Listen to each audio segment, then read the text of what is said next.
YCP నుంచి కొద్దిమంది బీజేపీలోకి వస్తున్నారు అనేది ప్రచారం మాత్రమే అని బీజేపీ రాష్ట్ర అధ్యక్షురాలు పురంధరేశ్వరి తెలిపారు. చర్చల దశలోనే ఆ వ్యవహారాలు ఉన్నాయని చెప్పారు. బీజేపీ సిద్ధాంతాలకు కట్టుబడి ఎవరైనా బీజేపీలోకి వస్తానంటే ఆలోచిస్తామన్నారు. అయితే పార్టీలోకి వచ్చిన వారు పార్టీ సిద్ధాంతాలకు కట్టుబడి పనిచేయాలని కోరారు. ఎవరు పార్టీలో చేరినా ముందు జిల్లా కార్యవర్గంతో చర్చించాలి.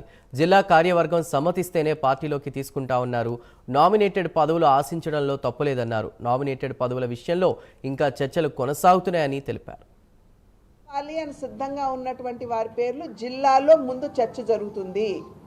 ఒకవేళ గుంటూరు జిల్లాలో ఎవరన్నా ఉంటే గుంటూరు జిల్లా అధ్యక్షులు ఇక్కడ ఉన్నటువంటి అగ్రనేతలందరూ కూడా చర్చించుకుంటారు. వారందరికీ ఆమోదయోగ్యం అయితే రాష్ట్ర స్థాయికి పేర్లు వస్తాయి. రాష్ట్ర స్థాయిలో కూడా ఏదైతే ముఖ్య నాయకులు ఉంటారో వారి ముందు ఈ పేర్లన్నీ కూడా పెట్టడం జరుగుతుంది. అందరి ఆమోదంతో వచ్చినటువంటి వారు ఒకవేళ పార్టీ సిద్ధాంతానికి కట్టుబడి పార్టీ క్రమశిక్షణకి కట్టుబడి పనిచేయడానికి సిద్ధంగా ఉంటే వారిని తీసుకుంటాము.